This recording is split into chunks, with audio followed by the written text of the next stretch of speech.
नमस्कार दोस्तों, self study वाला पर आप सभी का स्वागत है। हम कर रहे हैं यूपीपीसीएस मेंस के लिए GS 5th and GS 6th यानी यूपी स्पेशल का कंप्लीट कोर्स, और उसमें ये हमारी जीएस 6 की 7th क्लास है। हिंदी और इंग्लिश दोनों लैंग्वेज में हम इसको कर रहे हैं और ये सीरीज इन बुक पे बेस्ड है जो हिंदी और इंग्लिश दोनों में अवेलेबल है। इनका लिंक आपको नीचे डिस्क्रिप्शन बॉक्स में मिल जाएगा।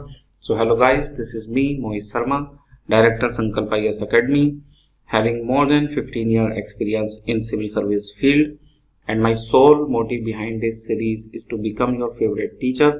और उसके लिए काफ़ी ज़्यादा मेहनत की जा रही है।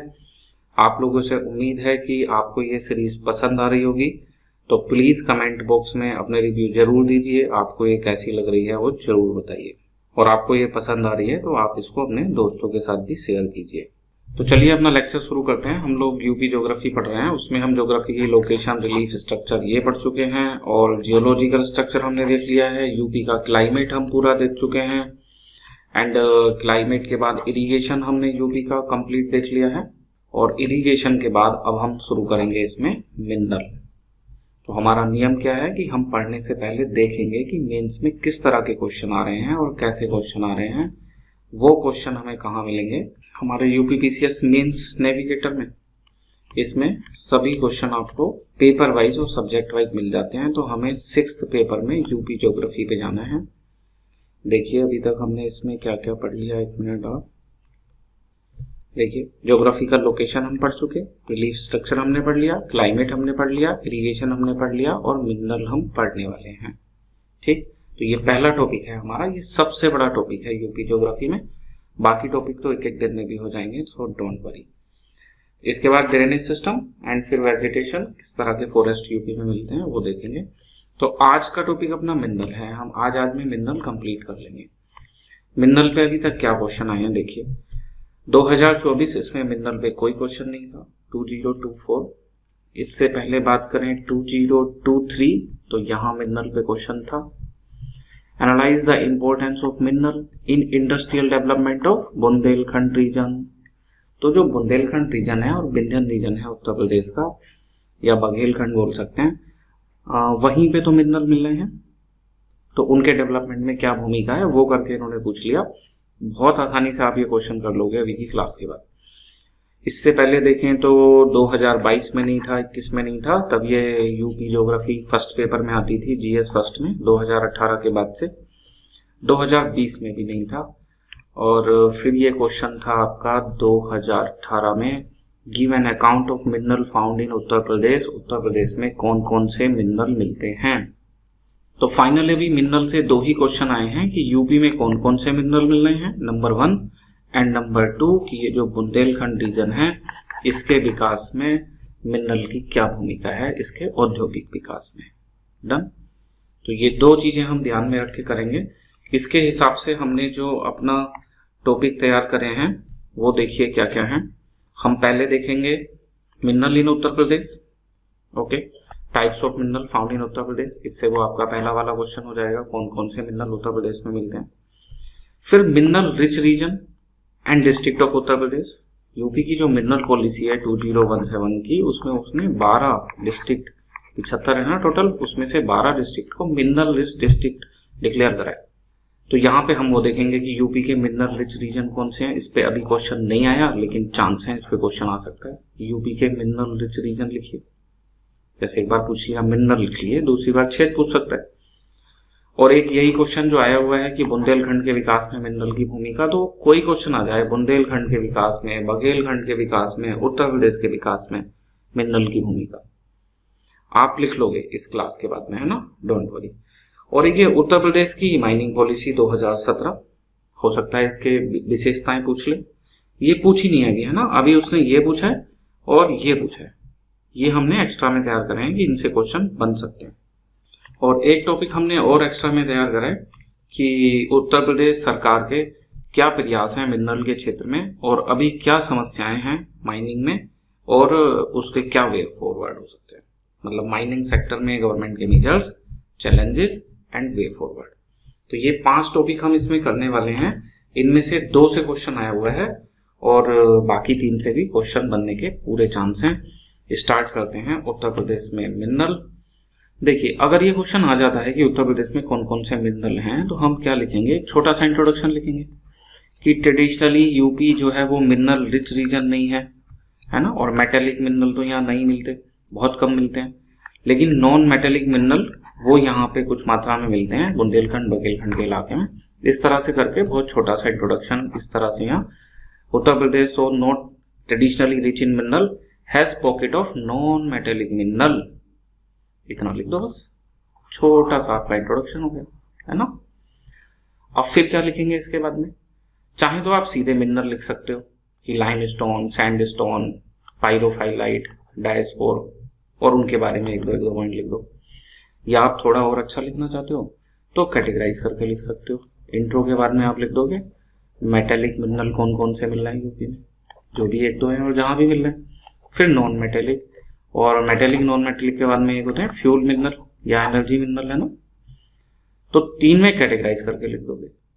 कैटेगराइज करके लिखने और याद करने का ये भी फायदा है कि हो सकता है इनमें से कोई एक ही पूछ लिया नॉन मेटेलिक मिनरल, तो आपने तो पहले से ही कैटेगराइज कर रखा है, आप लिख लोगे, है ना।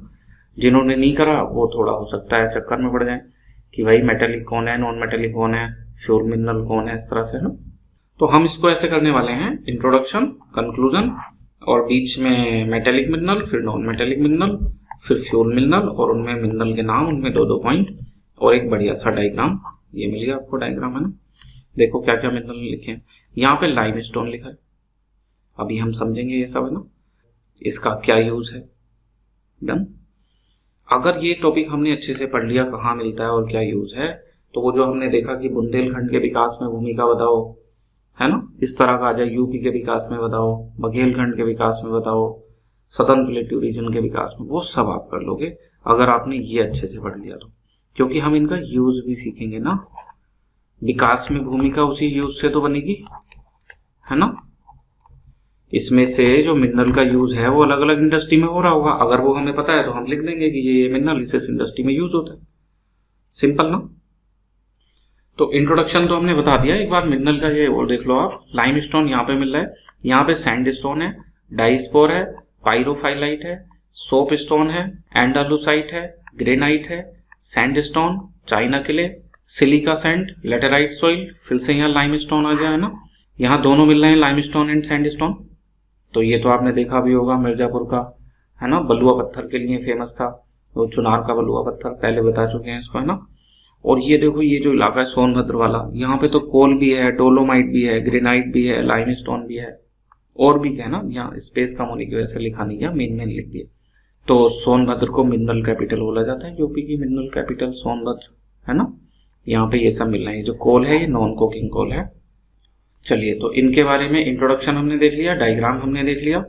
अब हम लिखते हैं कौन कौन से मिनरल यूपी में मिलते हैं। उससे पहले कुछ फैक्ट हो रहे हैं, आप चाहो तो उन्हें कहीं पे यूज कर सकते हो। इंट्रोडक्शन तो आप कभी भी इतना बड़ा लिख नहीं सकते, है ना, वो तो आपने शुरू में पीछे देखा, एक छोटा सा इंट्रो हमने बना लिया ये, लेकिन कहीं कहीं हम यूज कर लेंगे। जो मॉस्पी है उसके अनुसार जो इंडिया में मिनरल का प्रोडक्शन है तो यूपी में उसका 2.7% होता है, ये डेटा हम कहीं यूज कर लेंगे। जो हमारे उत्तर प्रदेश का जीएसडीपी है, इसका ग्रॉस डोमेस्टिक प्रोडक्शन, उसमें मिनरल का 2 से 3% का योगदान है। डन। और मेनली मिनरल जो है वो बुंदेलखंड और विंध्यन रीजन में मिल रहे हैं। तो ये हमने छोटे छोटे कुछ फैक्ट देख लिए, अपनी जरूरत के हिसाब से, क्वेश्चन की डिमांड के हिसाब से हम इनको अलग अलग यूज कर लेंगे, है ना। तो मिनरल को अब हम कैटेगराइज करते हैं। पहले मेटेलिक मिनरल है, ये तो यूपी में ना के बराबर ही मिलते हैं, ना। थोड़ा सा ये लेड जिंक है, ये मिल रहा है ललितपुर के इलाके में, है ना, लेकिन वहां भी की माइनिंग स्टार्ट नहीं है। कॉपर के थे वो महोबा सोनभद्र के रीजन में मिल रहे हैं। तो मेटेलिक मिनरल यहाँ पे भी माइनिंग स्टार्ट नहीं हुई, है ना। तो मेटेलिक मिनरल तो यूपी में आप ऐसे मान के चलो कि बहुत नेग्लिजिबल वो है ना, कि जब माइनिंग ही नहीं हो रही। दूसरा आता है नॉन मेटेलिक मिनरल, इसके लिए यूपी फेमस है। कुछ ऐसे नॉन मेटेलिक मिनरल हैं उसमें तो यूपी नंबर 1 पे है ना, नंबर 1 पे। तो इसको आप ध्यान से समझना, इससे ही आपके वाले क्वेश्चन की विकास में भूमिका आप कर पाओगे। सबसे पहले हमारा नॉन मेटेलिक मिनरल आया डायस्पोर, झांसी, हमीरपुर, सोनभद्र के इलाकों में मिल रहा है ना, इन वाले इलाकों में मिल रहा है। देखो ये थोड़ा बड़ा हो गया, ये बड़ा आएगा, ये थोड़ा छोटा आएगा, है ना। तो यहाँ पे मिल रहा है झांसी वाले इलाके में, उसके ऊपर फिर यहाँ हमीरपुर वाले इलाके में मिल रहा है। तो झांसी में है, हमीरपुर में है, इसके अलावा यहाँ सोनभद्र वाले रीजन में है। रटना नहीं है आपको, आप मैप देखना बार बार। अभी मिनरल रिच रीजन देखेंगे तो उसमें भी मैप आएगा तो आपको हो जाएगा। जो इसका और है वो इस तरह का होता है देखने में। किस काम में आता है, यूज क्या है, तो लिखा है यूज्ड इन रिफैक्ट्री इंडस्ट्री। इसकी रिफैक्ट्रीनेस बहुत ज्यादा हाई होती है, हाई रिफैक्ट्रीनेस। इसका मतलब क्या हुआ, इसका मतलब इसका जो डायस्पोर है, जब इसको किसी मान लो कि स्टील की भट्टी, आयरन की भट्टी ऐसे बनाई जाती है, तो जब उस पे इसकी लेयर होती है तो ये बहुत ज्यादा तापमान सह पाता है, बहुत ज्यादा टेम्परेचर, है ना। तो जो इस तरह के मिनरल हैं जो हाई टेम्परेचर सहन कर सकते हैं, उनको बोलते हैं कि रिफैक्ट्री इंडस्ट्री में इनको यूज किया जाता है और इनकी हाई रिफैक्ट्रीनेस होती है। जितने भी ये हम नॉन मेटेलिक मिनरल पढ़ने वाले हैं, इनमें ज्यादातर में हाई रिफैक्ट्रीनेस है। डन।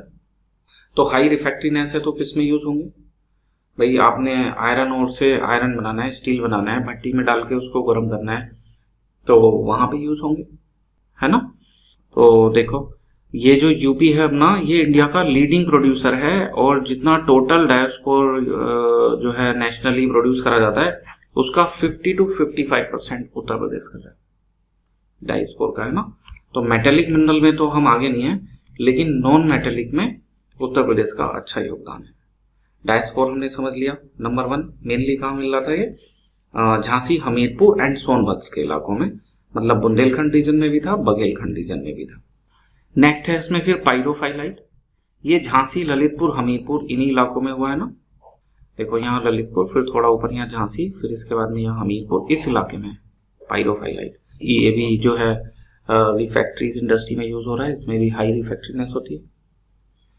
जिसमें हाई रिफैक्ट्रीनेस होगी वो जो सेरेमिक्स के बर्तन होते हैं उनमें भी यूज हो जाएगा, ज्यादा टेम्परेचर सहन कर सकता है ना, तो एक्सपेंशन नहीं होगा बर्तन का, वरना पता चला कुछ गर्म डाला और उसमें एक्सपेंशन हो गया।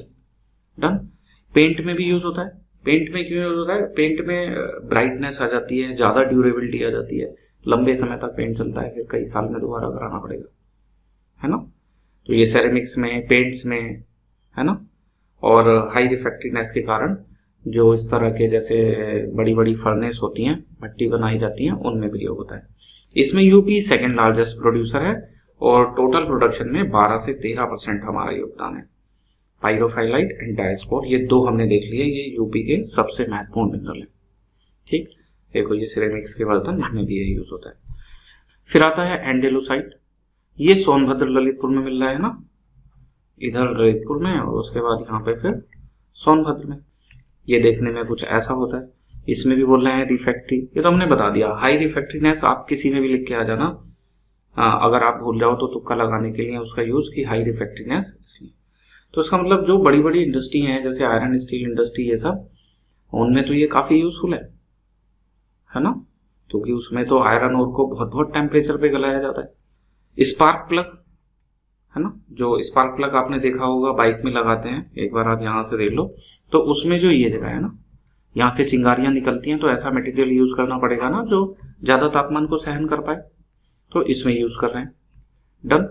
इसके अलावा हम इसको यूज कर रहे हैं ग्लास मेकिंग में, ग्लास मेकिंग में इसको यूज करा जाता है। डन। उसके लिए एक रॉ मटेरियल का काम करता है। तो हाई रिफैक्ट्रीनेस है तो हम बोल देंगे रिफैक्ट्री इंडस्ट्री। रिफैक्ट्री इंडस्ट्री मतलब वो इंडस्ट्री जहां पे हाई टेम्परेचर में यूज होने वाले मिनरल की जरूरत पड़ती है। ठीक, तो रिफैक्ट्री इंडस्ट्री में यूज होता है, यहाँ आप ऐसे लिख लेंगे। स्पार्क प्लग में यूज हो रहा है, ग्लास मेकिंग में यूज हो रहा है, और इसमें भी यूपी इंडिया में नंबर 1 है। 70 से 75% एंडेलुसाइट यहाँ पे होता है। तो डायस्पोर, पायरोफाइलाइट एंड एंडेलुसाइट, ये मेन मिनरल हमारे हो गए उत्तर प्रदेश के। डन। जब भी मिनरल पर क्वेश्चन आएगा तो इनको आप जरूर लिखोगे, ये मेन मिनरल हैं, अगर इनको ही छोड़ दोगे तो क्या ही नंबर मिलेंगे, है ना।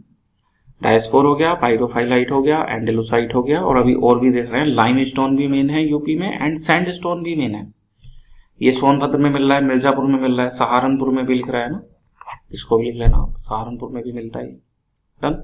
इस तरह का होता है। तो ये एक तो सीमेंट मेकिंग में काम आता है, बिल्डिंग मटेरियल जैसे मार्बल वगैरह उसमें काम आता है, और इससे लाइम भी बनाया जाता है। ठीक, तो चूना निर्माण में, सीमेंट के निर्माण में और मार्बल आदि उन सब में इसका प्रयोग करा जाता है लाइमस्टोन का। डन, ये लाइम की इमेज दी हुई है ना। इसके बाद में आ गया फिर डोलोमाइट। ये जो डोलोमाइट है ये भी देखो रिफैक्ट्री हो गया, स्टील इंडस्ट्री में काम आ रहा है, फर्नेस में काम आ रहा है। मेनली जो है ये स्टील इंडस्ट्री में जो एक फ्लक्स के तौर पे यूज होते हैं, मतलब ऐसे मटेरियल जिन्हें जब भट्टी में आयरन ओर को गलाया जा रहा होता है तो डाल दिया जाता है, जिससे जो भी इम्प्योरिटी होती है आयरन ओर में उन्हें उनसे चिपका के अलग कर लिया जाता है ना। तो इस तौर पे भी इसका प्रयोग करते हैं। ये सोनभद्र में ज्यादा मिल रहा है डोलोमाइट। मुश्किल से 8-10 ही मिनरल हैं, 2 बार पढ़ लोगे या 2 बार ये क्लास सुन लोगे तब भी याद हो जाएंगे, आराम से इनका क्वेश्चन कर लोगे, है ना। सिलिका सैंड है, उसके बाद में प्रयागराज में मिल रहा है, इसमें भी रिफैक्ट्री प्रॉपर्टी है। ग्लास इंडस्ट्री का ये प्राइम मटेरियल है ना, ग्लास मेकिंग में इसको रॉ मटेरियल के तौर पे यूज करा जाता है। बाकी सैंड में और इसमें ये अंतर है, वो सैंड में मिक्सचर होता है, उसमें कई तरह के कंपोनेंट मिले रहते हैं, उसके अलग अलग कलर होते हैं। इसका कलर लगभग वाइट ही होता है, वाइट से ब्राउन, है ना, हल्का ब्राउन हो सकता है, वो डिपेंड करता है कि ये प्योर है या नहीं। प्योर है तो इसका कलर वाइट होगा, और रिफैक्ट्री प्रॉपर्टी भी है इसकी, है ना। इसका मतलब ये हाई टेम्परेचर को सहन कर सकता है, तो रिफैक्ट्री इंडस्ट्री में भी यूज होता है, बाकी ग्लास इंडस्ट्री में यूज होता है। चाइना के लिए है हमीरपुर, बांदा, कानपुर देहात, इन जगह पे मिल रहा है। इसमें भी देखो रिफैक्ट्री आ गया, सेरेमिक्स इसमें भी आ गया, टाइल्स आ गया, एक नई चीज आ गई इसमें पेपर कोटिंग, चाइना के लिए पेपर कोटिंग में। तो ये तो आपको पता ही है, सेरेमिक्स, टाइल्स, रिफैक्ट्री, तो पेपर कोटिंग का हमने इसमें इमेज लगा दिया। देखो जैसे आपने देखा होगा ये पेपर कुछ ऐसे आते हैं कि एक साइड से चिकना पेपर है, दूसरी साइड से खुद रहा है ना, तो उस पर कोटिंग की गई है, पेपर के ऊपर कोटिंग है ना, तो वो पेपर कोटिंग जो है उसमें इसको चाइना किले को यूज करा जाता है। इसके बाद में आ गया फिर ये सोप स्टोन, ललितपुर में मिल रहा है मेनली, सोप स्टोन है ना, रिफैक्ट्री है, आपको पहले से पता है। एंड एक्स्ट्रा क्या हो गया इसमें, टेल्कम पाउडर एंड कॉस्मेटिक्स। इसकी विशेष खासियत है, इसकी एक खासियत है कि ये सॉफ्ट है, केमिकली इनर्ट है, और सबसे बड़ी खासियत है मॉइस्चर को एब्जॉर्ब कर लेता है। इसीलिए तो इसके टेल्कम पाउडर बनाए जा रहे हैं। गर्मी लगती है, पसीना आता है, तो लोग पाउडर डाल के रखते हैं, है ना। क्या उससे पसीना आना बंद हो जाता है? आता है, लेकिन ये मॉइस्चर को एब्जॉर्ब करता रहता है ना। तो वहां इसका यूज हो रहा है। और खुशबू के लिए उसमें अलग फ्रेगनेंस फिर एक्स्ट्रा बाहर से मिला दी जाती है। पेंट में भी इसको यूज करते हैं, पेंट में भी ये चमक लाता है ना। फिर सैंडस्टोन आ गया, ये तो हिस्ट्री में बहुत ज्यादा फेमस रहा है ना, लाल किला इसका बना हुआ है, और जो अशोक ने अपने पिलर बनवाए थे वो इससे बनाए थे, तो ये बहुत ज्यादा फेमस रहा है हिस्ट्री में कि चुनार का लाल बलुआ पत्थर है ना।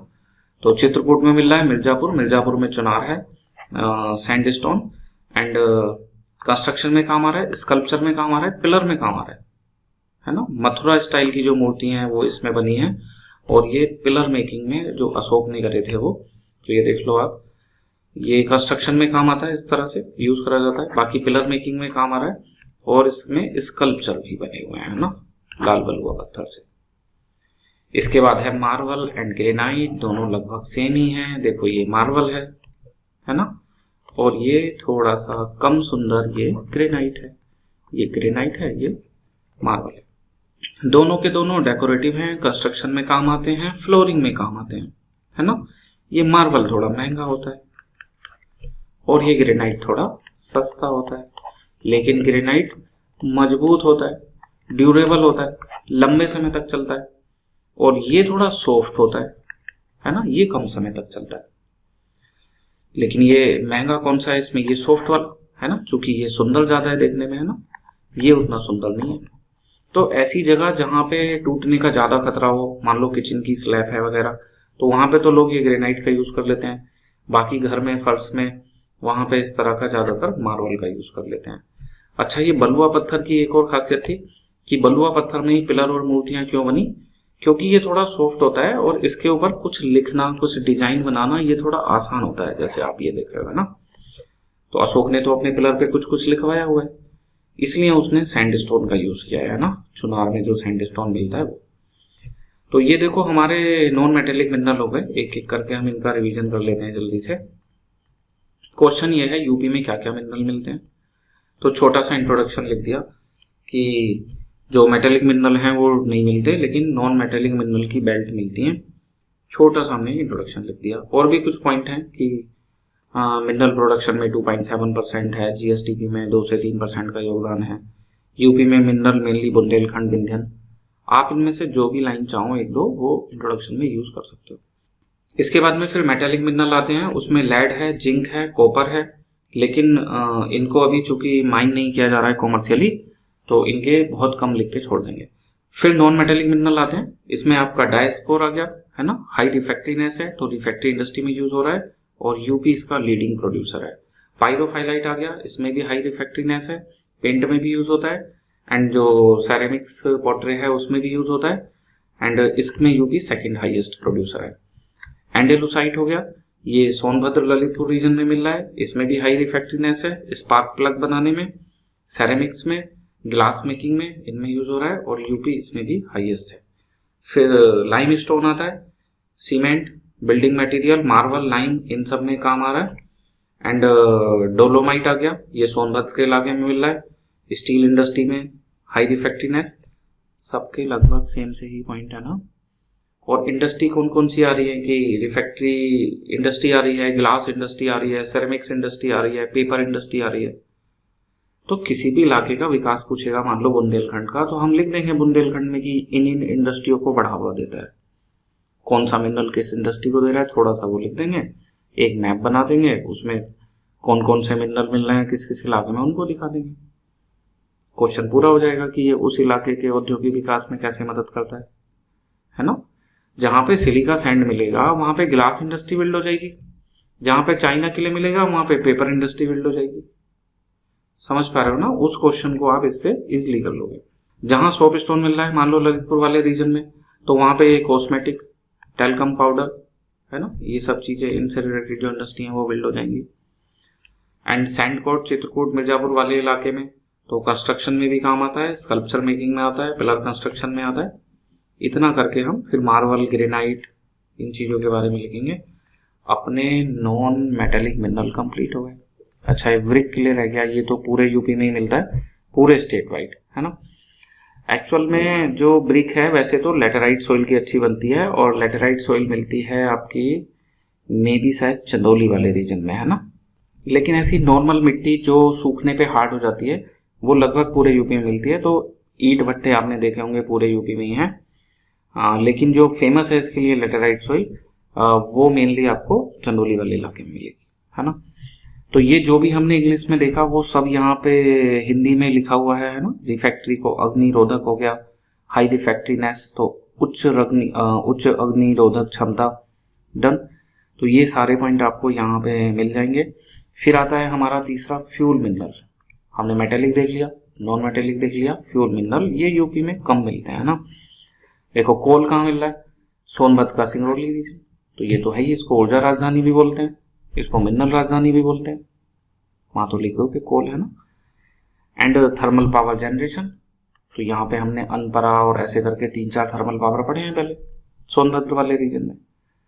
बाकी नेचुरल गैस और हाइड्रोकार्बन यानी कि पेट्रोल, डीजल, ये सब चीजें तो ये अभी डिस्कवरी हुई है बलिया वाले रीजन में है ना, कि वहां पे जो चित्तू पांडे की फैमिली की जमीन है उसके नीचे कि वहां पे हाइड्रोकार्बन का कुछ भंडार है।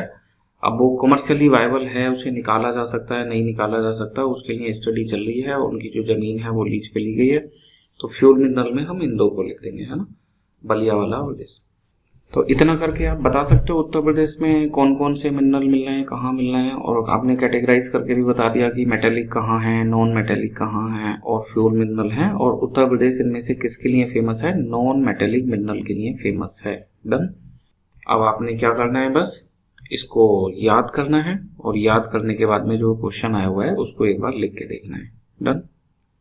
डायग्राम बनाने की प्रैक्टिस जरूर कर लेना एक बार, कि देखने में तो लगता है कि हाँ आसान है, बनाते समय थोड़ा इशू आ जाता है। एग्जैक्ट सेम बनाने की कोशिश मत करना, जैसा भी आप बना पा रहे हो वो आपका बेस्ट है और आपको वो ही बना के आना है ना। तो आप ऐसे मत रहना कि आप बहुत अच्छा नहीं बना पा रहे तो आप डायग्राम बनाओगे नहीं। ना बनाने से तो बनाना अच्छा है, चाहे थोड़ा खराब बना दो। और एग्जैक्ट सेम टू सेम कोई नहीं बनाता। आप टोपर्स की कॉपी देखो तो वो भी ऐसे ही बना के जाते हैं है ना, कि वो बस देखने में लग रहा होता है कि इन्होंने यूपी बनाया है ना। दूसरा टॉपिक देखते हैं हम अपना, कि उत्तर प्रदेश में खनिज समृद्ध क्षेत्र कौन से हैं, मिनरल रिच रीजन। तो यूपी ने खुद अपनी मिनरल पॉलिसी में बताया हुआ है कि 12 डिस्ट्रिक्ट ऐसे हैं जो मिनरल रिच हैं। तो अब हमें क्या करना है, बस उन 12 डिस्ट्रिक्ट को मैप में दिखाना है कहाँ कहाँ पे है, यानी कि मिनरल रिच रीजन का मैप बनाना है। और बाकी एक एक जिले का नाम लिख के उसमें एक दो मिनरल कौन से मिलते हैं और उनका कहाँ पे यूज होता है। तो अगर मिनरल बता दें तो यूज बता दोगे, है ना? ये तो आप बता ही सकते हो। जैसे अभी आपको बताया सोप स्टोन, तो जैसे आप सोप स्टोन सुनोगे तो बोल दोगे कि ये कॉस्मेटिक प्रोडक्ट्स में, टैल्कम पाउडर में, इन सब में यूज करा जाता है, बता दोगे ना यूज। तो यहाँ पे हम मेन मेन मिनरल देखेंगे, यूज आपको उनके पता ही है।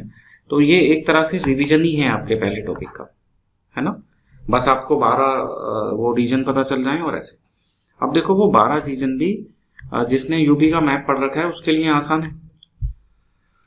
ये पूरी की पूरी बेल्ट है, इधर से जाओ इधर तक चले जाओ। अब जिसको मैप याद है तो क्या उसको ये 12 मिनरल रिच रीजन याद करने पड़ेंगे? इसीलिए पहली क्लास से बोल रहे हैं, यूपी के मैप को बार बार देखो, अपने आप याद हो जाएगा, रटने की जरूरत नहीं पड़ेगी। तो यहाँ आ गया ललितपुर, फिर झांसी, फिर जालौन, फिर यहाँ पे महोबा या हमीरपुर, बांदा, चित्रकूट, प्रयागराज, और फिर आता है यहाँ पे अपना सोनभद्र, मिर्जापुर, चंदौली। लाइन से हो गई ये 11 डन। एक ये महोबा रह गया शायद, इसमें बोला था या नहीं, है ना? सीक्वेंस में आपको याद ही होगा। और यहाँ एक कौन रह गया, ये सहारनपुर। 12 हो गए कंप्लीट, डन। तो इधर से इधर तक ललितपुर, झांसी, जालौन, फिर महोबा, हमीरपुर, बांदा, चित्रकूट, प्रयागराज, सोनभद्र, मिर्जापुर, चंदौली, डन। और उधर में सहारनपुर। अब इनमें फेमस क्या क्या है और कौन कौन से मिनरल किन किन जगह पे मिल रहे हैं। तो अब क्या करेंगे, पहले नाम डालेंगे ललितपुर, उसमें लिखेंगे ये मिनरल मिलता है, यहाँ पे यूज होता है। फिर दूसरा लिखेंगे झांसी, ये मिनरल है, ये उसका यूज है, यूज चाहे ब्रैकेट में लिखते रहेंगे क्योंकि बहुत कम शब्द में लिखना है ना, 125 या 200 शब्द में खाली। चलो तो जल्दी से देख लेते हैं कहाँ कौन कौन से मिनरल मिल रहे हैं। ये आपका इस क्वेश्चन का इंट्रोडक्शन हो गया कि मिनरल पॉलिसी 2017 के अनुसार 12 जिले जो हैं वो खनिज समृद्ध जिले हैं, है ना, मिनरल रिच डिस्ट्रिक्ट हैं। नंबर 1 सहारनपुर, यहाँ पे क्या मिल रहा है, limestone and sand and clay. Limestone किस में काम आ रहा था, सीमेंट में आ रहा था, लाइम में काम आ रहा था, है ना। और जो सैंड एंड क्ले है वो भी कंस्ट्रक्शन वर्क में काम आता है, ब्रिक मेकिंग में भी काम आता है, बता दिए सहारनपुर में। तो आप ऐसे भी बता सकते हो, नंबर 1 सहारनपुर, उसमें एरो करके भी बना दिया, है ना। अब इसकी कोई जरूरत नहीं है कि इंडस्ट्री, तो फिर यहाँ पे कि ब्रिक मेकिंग है तो ये आई गया इंडस्ट्री में, सीमेंट है वो आई गया, है ना, कंस्ट्रक्शन मटेरियल। इसके बाद में आ गया ललितपुर। ललितपुर में सोप स्टोन मिल रहा है, तो वहां पे टेल्कम पाउडर, कॉस्मेटिक्स, अभी तो पढ़ के आए हो सब, है ना। ग्रेनाइट बिल्डिंग मटेरियल है, बताया था। ग्रेनाइट एंड मार्बल दोनों सेम है, मार्बल थोड़ा महंगा है, ग्रेनाइट थोड़ा सस्ता है। ग्रेनाइट थोड़ा मजबूत है, मार्बल थोड़ा कम मजबूत है। मार्बल थोड़ा ज्यादा सुंदर है, ग्रेनाइट कम सुंदर है, बताया था ना डिफरेंस अभी। तो दोनों के दोनों ही तो बिल्डिंग में और पॉलिश टाइल्स इन सब में यूज हो रहे हैं। तो यहाँ सोप स्टोन मिल रहा है, ग्रेनाइट मिल रहा है, पायरोफाइलाइट मिल रहा है, हाई रिफ्रैक्टिवनेस है, सेरेमिक्स में यूज हो रहा है, पेंट में यूज हो रहा है ना, बताया। पेंट में चमक आ जाती है, ज्यादा ड्यूरेबिलिटी आ जाती है, थोड़ा स्मूथ हो जाता है वो। एंडेलोसाइट है, इसमें भी हाई ग्रेड की रिफ्रैक्टिवनेस है, स्पार्क प्लग बनाए जा रहे हैं। वही सेम इंफॉर्मेशन है, बस अब आपको उसको, पहले आपने वो मेटेलिक नॉन मेटेलिक कैटेगराइज करा था, अब आप उसको डिस्ट्रिक्ट वाइज देख रहे हो, है ना। थोड़ी सी मेहनत आपको लगेगी, बस इसको 1 से 2 बार पढ़ना होगा, फिर इजीली आप इन क्वेश्चन को कर लोगे। तो कौन कौन सी इंडस्ट्री बिल्ड हो जाएंगी, है ना, talc powder, cosmetic units, granite polishing, decorative stone industry, refractory industry, ceramic industry, ये सब लिख लोगे। तो यहां से आप 1 मिनट जरा ये देखो कि अगर आपको इन सब का पता हो कि ललितपुर में कौन मिनरल मिल रहा है, तो इंडस्ट्री पता चल जाएगी कौन सी इंडस्ट्री, झांसी में, जालौन में, हमीरपुर में, महोबा में, बांदा में, चित्रकूट में। और ये सब पता चल गए तो आप बता दोगे कि जो मिनरल हैं उनकी बुंदेलखंड के औद्योगिक विकास में क्या भूमिका है। हम बताएंगे ये मिनरल मिलते हैं जिसकी वजह से ये उद्योग विकसित हुए, है ना। तो जो पहला वाला हमने करा था अभी नॉन मेटेलिक मिनरल, उसमें एक एक मिनरल पकड़ेंगे, है ना। पहले हमने मान लो कोई एक मिनरल ले लिया डायस्पोर, फिर ले लिया पायरोफाइलाइट, डोलोमाइट, ऐसे करके उनसे कौन कौन सी इंडस्ट्री बिल्ड होती है उनको लिखेंगे और फिर लिख देंगे कि बुंदेलखंड के विकास में मिनरल की महत्वपूर्ण भूमिका है। चाहें तो थोड़ा सा ऐसे भी कर सकते हैं कि कुछ चैलेंजेस बता दें कि ये महत्वपूर्ण भूमिका निभा सकते हैं अगर हम मिनरल बेस्ड इंडस्ट्री को बढ़ावा दें। अगर हम यहाँ से रॉ मिनरल निकाल के इंडिया के किसी दूसरे भागे में भेज देंगे, किसी दूसरी इंडस्ट्री में काम आने, या देश के बाहर एक्सपोर्ट कर देंगे, तो इस क्षेत्र का विकास थोड़े ना हुआ। इस क्षेत्र का विकास तब होगा जब यहाँ पे ये मिनरल बेस्ड इंडस्ट्री लगेंगी। तो ये हम कंक्लूजन में बता सकते हैं कि ये महत्वपूर्ण भूमिका निभा सकता है अगर यहाँ पे इस इलाके को मिनरल बेस्ड इंडस्ट्री का हब बनाया जाए। डन। देखिए, तो हमने 2 डिस्ट्रिक्ट में देख लिया। उसके बाद में झांसी में मिल रहा है डायस्पोर, पायरोफाइलाइट, ग्रेनाइट, सैंडस्टोन। इन सब के यूज आपको पता है ना। इनके यूज तो अभी देख के आए, तो रिपीट नहीं कर रहे चीजें बार बार कि अभी बिल्कुल ठीक, अभी हमने इसके यूज बताए हैं, तो इनको छोड़ते हैं। इंडस्ट्री फिर वही refractory industry, ceramic industry, stone polishing industry, construction industry. Done. ये सब चीजें यहाँ पे आ जाएंगी। फिर जालौन का इलाका है, वहां पे सैंडस्टोन मिल रहा है, बिल्डिंग मटेरियल में काम आएगा। एंड माइनर ग्रेनाइट मिल रहा है, बिल्डिंग स्टोन मिल रहे हैं। महोबा का रीजन है, वहाँ ग्रेनाइट मिल रहा है, सैंडस्टोन मिल रहा है। कुल मिला के यही 7-8 मिनरल है ना जो सब जगह मिल रहे हैं। तो बुंदेलखंड के विकास में आप एरिया वाइज ना लिख के, पहला मिनरल उससे संबंधित उद्योग, दूसरा मिनरल उससे संबंधित उद्योग, तीसरा उससे, तो इसका मतलब ये तो वो मिनरल यहाँ पे बहुत उद्योग को बढ़ावा दे रहे हैं। बट वो उद्योग लगे तो मिनरल निकाल के बाहर भेज देंगे तो कैसे काम चलेगा, है ना। तो वो कंक्लूजन में लिख देंगे कि हमको मिनरल बेस्ड इंडस्ट्री को बढ़ावा देना चाहिए। फिर हमीरपुर आ गया, वहां पे डायस्पोर है, पायरोफाइलाइट है। उम्मीद है जब आप इनका नाम सुन रहे होंगे, डायस्पोर, पायरोफाइलाइट एंड डोलोमाइट, ये सब, तो आपके दिमाग में आ रहा होगा कि इनके क्या यूज होते हैं, है ना। देखो, 1 या 2 बार में नहीं आएगा, आपने उसका रिवीजन करना पड़ेगा, फिर पक्का आने लगेगा।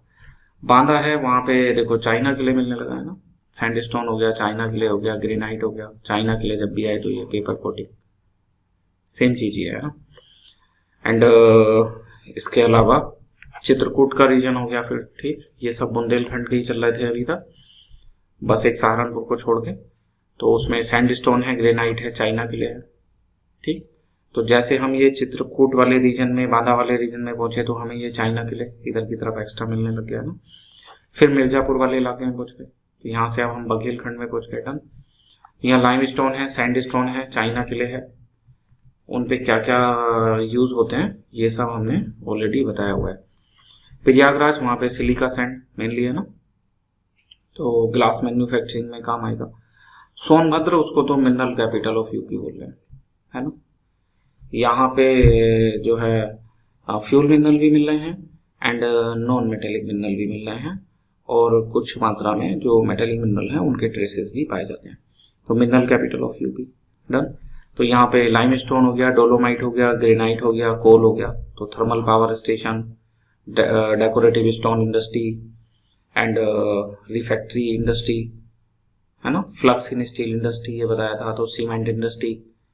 और आप चाहो तो इनमें कुछ कुछ के नाम भी लिख सकते हो, जैसे आप लिखोगे थर्मल पावर प्लांट तो किसी एक आध थर्मल पावर प्लांट का नाम लिख दिया, कहीं कहीं कर पाओगे, क्योंकि देखो वर्ड लिमिट बहुत समस्या है इसमें। 125 शब्द में कोई कैसे ही लिख सकता है ना इतने बड़े बड़े आंसर। हमने देखा कि यूपी में मिनरल लिखो, ये 125 शब्द में आए हुए हैं, 20-25 शब्द इंट्रो में, 20-25 शब्द कंक्लूजन में, 50 ये हुआ है, तो 125 में 75 ही तो शब्द बचे फिर, है ना। तो ये अपने आंसर राइटिंग की क्लास में सीखेंगे कि ये कौन सा जादू है जिसमें इतनी सारी जानकारी इतने कम शब्दों में लिखी जाती है ना। उसके भी तरीके हैं, वो सब हम 1 by 1 सीख लेंगे। पहले कंटेंट देख लेते हैं, फिर उसका यूज सीख लेंगे। चंदौली के रीजन में लेटराइट सोइल बताया था आपको, है ना, तो ये मिल रहा है। तो ब्रिक इंडस्ट्री तो आएगी फिर जब लेटराइट सोइल है तो। डन। तो ये हमने अपने 2 टॉपिक देख लिए। पहला टॉपिक हमने देख लिया कि यूपी में कौन कौन से मिनरल हैं, और दूसरा यूपी में मिनरल रिच रीजन, ठीक। अब आप ये बताओ, ये टॉपिक आपको पढ़ाने की जरूरत है उत्तर प्रदेश के बुंदेलखंड क्षेत्र के औद्योगिक विकास में खनिजों का महत्व। ये तो आप वैसे ही कर लोगे, उसके औद्योगिक विकास में खनिजों का महत्व है ना, कि आप उसके खनिज और उनसे क्या क्या उद्योग लग सकते हैं उनको लिखना शुरू करोगे। तो ज्यादा सही तो ये है इसमें कि आप इस तरह से एक टेबल बना लो, इधर की तरफ लिख दो मिनरल और इधर की तरफ लिख दो की इंडस्ट्री, कि उससे कौन सा उद्योग विकसित हो रहा है। अभी जो आपके नोट्स में है वो पहली हेडिंग में मिनरल है और दूसरी हेडिंग में इंडस्ट्री है ना। आमने सामने होंगे तो ज़्यादा बेटर चेक हो पाएंगे कि वो लिंक हो जाएगा ना, फिर हाँ इससे ये बनता है, इससे वेरीफाई हो जा रहा है तो बढ़िया मार्क्स मिल जाएंगे। तो शुरू में एक इंट्रोडक्शन, फिर ये एक टेबल जिसमें एक तरफ मिनरल दूसरी तरफ उसके प्रयोग हैं, और बाद में एक कंक्लूजन, और आप चाहो तो एक मैप बना सकते हो, वही जो अभी पीछे वाला मैप था उसी में यहाँ पे लिख के कि कौन कौन से मिनरल कहाँ कहाँ मिल रहे हैं, एक सुंदर सा मैप। यहाँ पे मैप नहीं लगाया, वो पिछले वाला मैप ही काम आ जाएगा, उसमें आपको ये सब दिखाने की जरूरत नहीं है, केवल बुंदेलखंड के चित्रकूट तक के इलाके के दिखा दो आप कि कौन कौन से मिनरल मिलते हैं। डन। देखो तो ये भी जस्ट रिवीजन है, एक एक करके देखते हैं कौन कौन से मिनरल हैं। पहले डायस्फोर हो गया, पायरोफाइलाइट हो गया, पता है ना। फिर एंडेलुसाइट है, सिलिमेनाइट है, ग्रेनाइट है, मार्बल है, limestone, dolomite, sandstone, china clay, coal, बता दिया पहली साइड में इधर वाली टेबल में कि कौन कौन से मिनरल मिल रहे हैं। दूसरी तरफ कि इनसे कौन कौन सी इंडस्ट्री बिल्ड हो जाएंगी, है ना। तो देखो cement industry, limestone and dolomite. Ceramic and glass industry तो सिलिका है, चाइना क्ले है, पायरोफाइलाइट है, इनका यूज करा जाता है। स्टोन वेस्ट इंडस्ट्री तो ग्रेनाइट, सैंडस्टोन, मार्बल, है ना, इनकी कटिंग की जाती है, बड़े सुंदर सुंदर मार्बल, बहुत सारी वैरायटीज आती हैं उनमें। फिर पावर एंड एनर्जी तो कोल मिल रहा है सोनभद्र वाले इलाके में, है ना। देखो तो ये वाला जो मटेरियल बचा और ये मिला के आप इनका कंक्लूजन बना लेना। कंक्लूजन दो तरह से लिख सकते हो, एक तो आप ऐसे लिख सकते हो कि इसका मतलब तो मिनरल जो है वो बैकबोन है बुंदेलखंड के इंडस्ट्रियल डेवलपमेंट में, है ना, बुंदेलखंड के आर्थिक विकास में रीढ़ का काम करते हैं, backbone of the industrial development of Bundelkhand region. या आप दूसरा कैसे लिख सकते हो कि उत्तर प्रदेश में बुंदेलखंड इलाके में मिनरल है और ये उत्तर प्रदेश के $1 ट्रिलियन की इकोनॉमी बनने के लक्ष्य को पूरा करने के लिए अति महत्वपूर्ण है, इनका प्रयोग अति महत्वपूर्ण है। डन। यूपी का टारगेट है कि आने वाले कुछ समय में उसको $1 ट्रिलियन की इकोनॉमी बनना है, जैसे इंडिया का $5 ट्रिलियन का टारगेट है। तो कभी भी आप उसको कंक्लूजन में यूज कर सकते हो कि हम ऐसा करेंगे तो उत्तर प्रदेश जल्दी ही अपना $1 ट्रिलियन की इकोनॉमी का लक्ष्य प्राप्त कर पाएगा। डन। तो 3 टॉपिक हमने देख लिए मिनरल के। पहला, उत्तर प्रदेश में कौन कौन से मिनरल हैं। दूसरा, मिनरल रिच रीजन कौन से हैं, कहाँ कहाँ मिनरल मिलते हैं। पहले में क्या मिनरल मिलते हैं, दूसरे में कहाँ मिलते हैं, और तीसरे में कि बुंदेलखंड के औद्योगिक विकास में। अब आप सोच के बताओ, बघेलखंड का आ जाए तो नहीं लिख पाओगे क्या, वहां के मिनरल, वहां की इंडस्ट्री, और फिर सेम इंट्रोडक्शन सेम कंक्लूजन, और वही सेम डायग्राम बनना है, बस उसमें बघेलखंड वाले दिखा देंगे। पूरे यूपी का आ जाए, यूपी के औद्योगिक विकास में, तब भी सेम यही रहना है ना। इसीलिए हमने क्लास के शुरू में ही बोला था कि आप एक बार ये पहला टॉपिक दूसरा टॉपिक अच्छे से कर लो तो फिर ये आपको काफी आसान लगने लगेगा। तो अब क्या देखना बाकी है, उत्तर प्रदेश की मिनरल पॉलिसी देखना बाकी है, और गवर्नमेंट के क्या मेजर्स हैं, क्या चैलेंजेस हैं, वो देखना बाकी है। तो देखो एक टाइमलाइन देख लो पहले मिनरल पॉलिसी की। अपनी उत्तर प्रदेश की सबसे पहली मिनरल पॉलिसी 1998 में आई, है ना, और फिर इसको 2017 में अपडेट किया गया। तो हमारी नई मिनरल पॉलिसी 2017 की मिनरल पॉलिसी है। 2018 में इस पॉलिसी में कुछ रिफॉर्म किए गए, नई पॉलिसी नहीं आई। 23 में फिर कुछ रिफॉर्म किए गए, और 23 वाले रिफॉर्म काफी व्यापक रिफॉर्म थे। तो कुछ न्यूज़पेपर ने ऐसे छापा, उत्तर प्रदेश मिनरल पॉलिसी 2023। तो आपको कहीं कहीं ये भी मिल जाएगा लिखा हुआ, बट ऐसी कोई ऑफिशियल पॉलिसी अभी तक नहीं आई है। यही मिनरल पॉलिसी है। फिर ये नाम किसको दिया गया है, ये जो कॉम्प्रिहेंसिव रिफॉर्म हुए हैं 2023 में उत्तर प्रदेश मिनरल पॉलिसी 2017 में, उन्हीं को कुछ लोग मिनरल पॉलिसी 2023 बोल रहे हैं। आप ये टर्म यूज मत करना, आप सिंपल से बस Uttar Pradesh mineral policy 2017 updated in 2023, है ना। तो उसमें कुछ रिफॉर्म किए, ये अपनी टाइमलाइन हो गई। डन। तो अगर ये आ जाएगी उत्तर प्रदेश की मिनरल पॉलिसी की विशेषताएं लिखो, तो आप क्या लिखोगे, पहले बताओगे कि प्रथम खनिज नीति 1998 में आई और 2017 में इस नीति को बदला गया और 2023 में इसमें व्यापक सुधार किए गए हैं। सुधारों के बाद इसकी प्रमुख विशेषताएं निम्नलिखित है। डन। तो अभी जो लेटेस्ट में पॉलिसी है 2023 के रिफॉर्म सहित, उसकी विशेषताएं आप लिखना शुरू कर दोगे, है ना। तो यहां से विशेषताएं हैं, उससे पहले ये एक्स्ट्रा दे रखा है कि उद्देश्य, हो सकता है ऐसे क्वेश्चन आ जाए कि उत्तर प्रदेश की नई खनिज नीति के उद्देश्य और विशेषताएं लिखिए। तो क्या क्या उद्देश्य हैं, उद्देश्य में देखना, to make mining in UP transparent, sustainable and revenue generating. इस नीति का लक्ष्य है उत्तर प्रदेश में खनन को पारदर्शी, टिकाऊ और राजस्व सृजनकारी बनाना, है ना। तो ये ट्रांसपेरेंट एलोकेशन, स्टेट रिवेन्यू को बढ़ाना, साइंटिफिक एंड सस्टेनेबल माइनिंग करना, इलीगल माइनिंग को रोकना, है ना। इन सब उद्देश्य से इसको बनाया गया है। और साथ में एम्प्लॉयमेंट जनरेशन करना, तो रोजगार का निर्माण, राजस्व में वृद्धि एंड जो है पर्यावरण का संरक्षण, अवैध खनन पे रोक, ये सब हमारी नीति के उद्देश्य हैं। 5-6 कीवर्ड आप इसमें से याद कर लेना, उनसे बना के लिख देना। अब देखो इसके की फीचर्स क्या है। पहला की फीचर है कि जो मैनुअल अलॉटमेंट होता था उसकी जगह अब ई ऑक्शन होने लगा। ई ऑक्शन, है ना।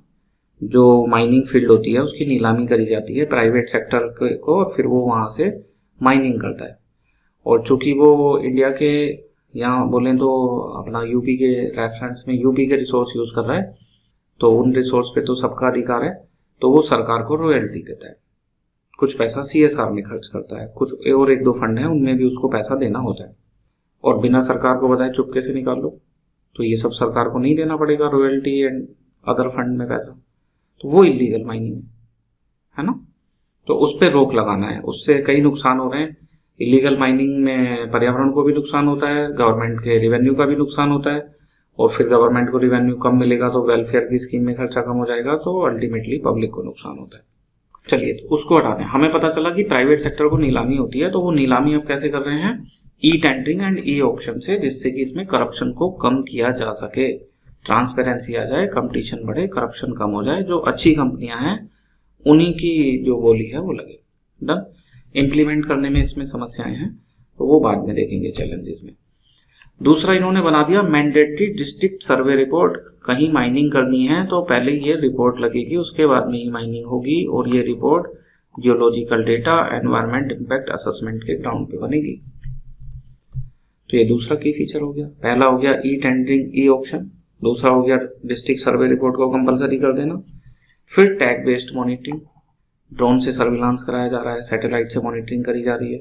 इससे क्या रुकेगी, illegal mining. Real time monitoring कर रहे हैं आप। इसमें AI का यूज भी लिख सकते हो, है ना, यूज ऑफ AI, या AI का यूज जो है वो वे फॉरवर्ड में बता देंगे। यहाँ पे तो चूंकि पॉलिसी है तो यही रहने देते हैं। Sustainable and eco friendly mining, इसको बढ़ावा दिया जा रहा है। तो वो कैसे हुआ sustainable eco friendly mining, scientific तरीके यूज करने पड़ेंगे, एनवायरमेंट क्लियरेंस लेना पड़ेगा। जैसे कहीं जमीन के अंदर कुछ मिनरल थे, उनको बाहर निकाल लिया तो यहाँ तो गड्ढा रह गया, है ना। तो फिर इसका रिक्लेमेशन की इसको बंद करो, वरना कई बार ये जो खान है वो ढह जाती है और लोग मारे जाते हैं इसमें। जब यहाँ माइनिंग की थी तो लोगों का यहाँ से हटना पड़ा था, है ना, तो रिहेबिलिटेशन, रीसेटलमेंट की समस्याएं थी। तो CSR का पैसा खर्च करा जाएगा और एक फंड बनाया गया है। उस फंड में ये लोग पैसा देंगे जिसकी नीलामी में जिसको माइन मिली है, और वो पैसा वहाँ लोकल के लोगों के मतलब ग्रोथ में और एनवायरनमेंट के कंजर्वेशन में खर्च किया जाएगा। Done.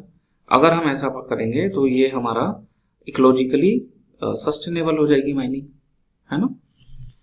Fast tracking new mineral discoveries, जैसे बलिया वाली डिस्कवरी का एग्जाम्पल यहाँ पे लिख दोगे ना, कि जो नए खनिज हैं उनको जल्दी से खोजा जाए, इसके लिए प्रयास करे जा रहे हैं। एंड मिनरल वेस्ट इंडस्ट्री को प्रमोट करा जाए, ये तो अभी बताया था थोड़ी देर पहले ना। अगर आप मिनरल वेस्ट इंडस्ट्री को प्रमोट नहीं करोगे, खाली मिनरल निकाल के उसको बेचोगे, तो आपके इलाके का विकास नहीं होगा। उसका विकास होगा जहां पे इंडस्ट्री लगी हुई है ना। अगर आपकी इंडस्ट्री वहीं लगी होगी तो एक तो गवर्नमेंट का रिवेन्यू भी बढ़ेगा, लोगों की नौकरियां भी बढ़ेंगी। डन। और स्टेट का GSDP भी बढ़ेगा। ठीक है, तो ये 6 फीचर्स हो गए। इसके अलावा नंबर 7 रिवेन्यू डेवलपमेंट, ये भी बताई दिया। ये है देखिए डिस्ट्रिक्ट मिनरल फाउंडेशन, है ना, जो कंट्रीब्यूटर है, मतलब जिसको वो लीज पे मिली है माइनिंग की फील्ड, तो वो इसमें कुछ पैसा कंट्रीब्यूट करेगा। और ये पैसा किस पे खर्च करा जाएगा, उस माइनिंग से अफेक्टेड पीपल पे, एनवायरनमेंट पे, वहाँ इंफ्रास्ट्रक्चर बिल्ड करने में, इनको हेल्थ, एजुकेशन, ये सब प्रोवाइड करने में वो पैसा खर्च किया जाएगा। एंड इलीगल माइनिंग के अगेंस्ट में कुछ स्ट्रिक्ट मेजर्स लिए गए हैं कि पेनल्टीज बढ़ा दी गई हैं, और अगर कोई जिसको टेंडर मिला है वो इलीगल माइनिंग करता है आसपास के इलाके से तो उसका लाइसेंस कैंसिल हो सकता है। चेक पोस्ट बनाए गए हैं बीच बीच में जगह जगह जिससे चेक हो जाए ना। इसकी तो आपने पक्का कोई ना कोई न्यूज़ ऐसे सुनी होंगी। ऐसी न्यूज़ आती रहती हैं कि उनको इलीगल माइनिंग वालों को रोकने की कोशिश करी तो उन्होंने अधिकारी के ऊपर ही अपना ट्रक भगा दिया ना। हमें ध्यान आ रहा है कोई एसपी है उनकी डेथ भी हो गई थी, तो यूपीएससी ने इस पर फिर एक केस स्टडी बनाई थी, है ना, कि खनन माफिया ने ऐसे ऐसे किया, अब आप वहाँ पे अधिकारी हैं तो अब आप आगे के लिए क्या करेंगे। कुछ इस तरह की केस स्टडी थी एथिक्स के पेपर में। डन।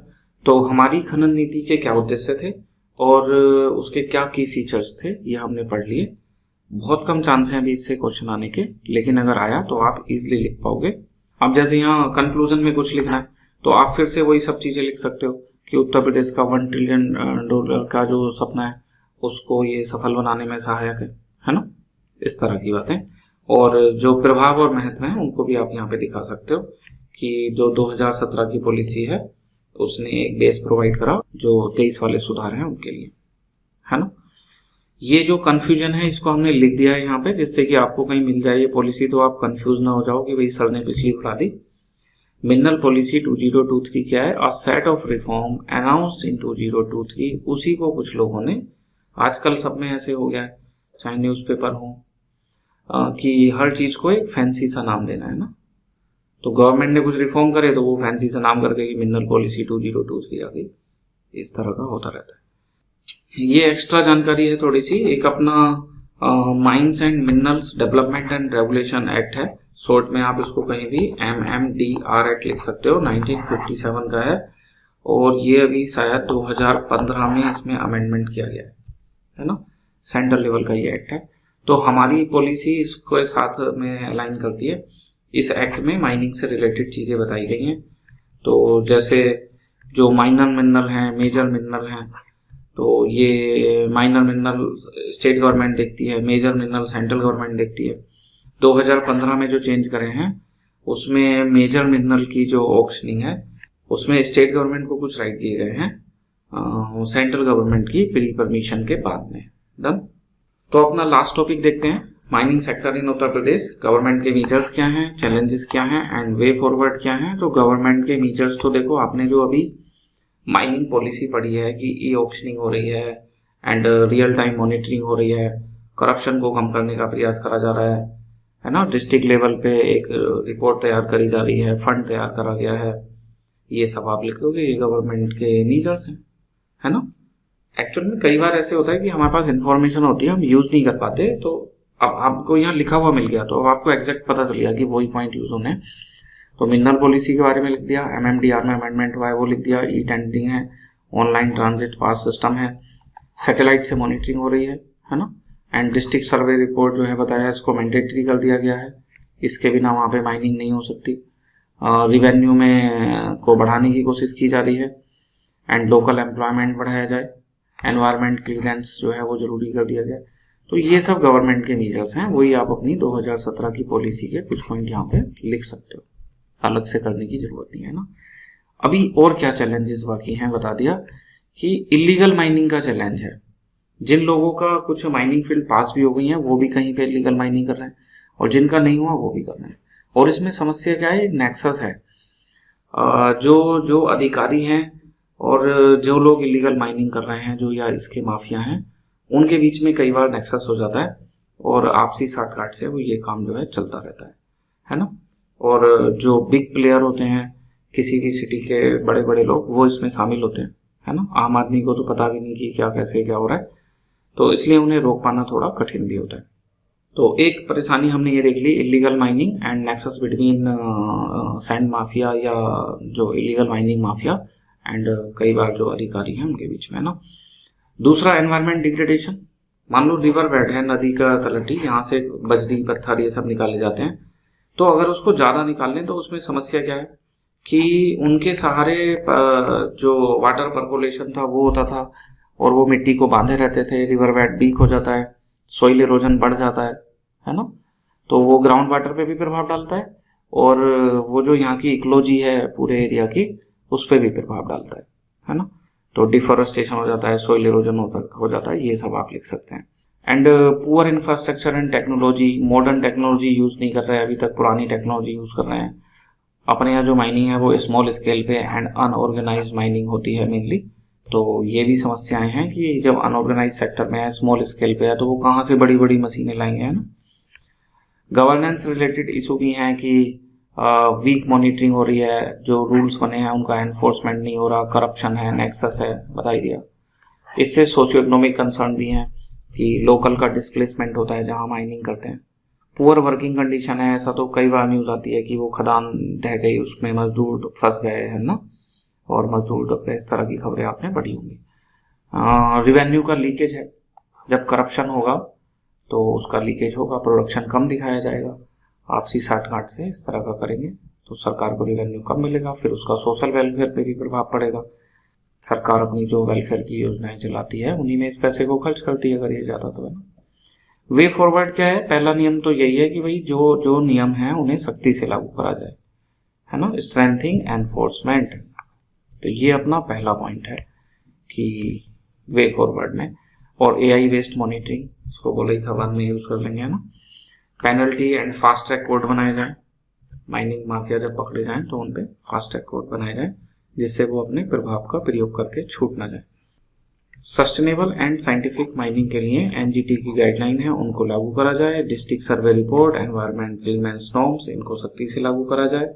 इको फ्रेंडली टेक्नोलॉजी को यूज करा जाए। और एक काफी अच्छा पॉइंट है, कम्युनिटी पार्टिसिपेशन को बढ़ाया जाए।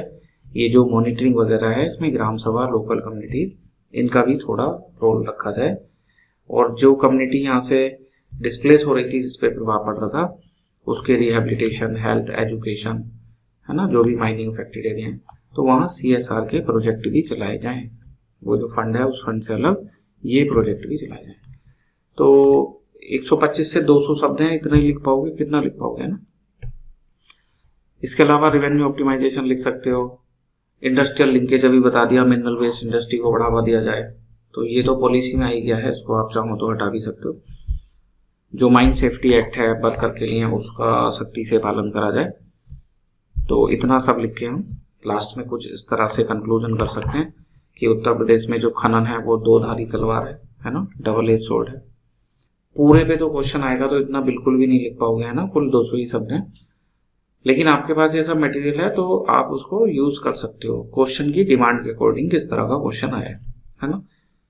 देखिए, तो मिनरल में फाइनली हमने ये 5 चीजें पढ़ ली हैं। Types of mineral, mineral rich region, कौन से मिनरल मिलते हैं, कहाँ मिलते हैं, और आ जाएगी उत्तर प्रदेश के विकास में, बुंदेलखंड के विकास में, बघेलखंड के विकास में क्या भूमिका है।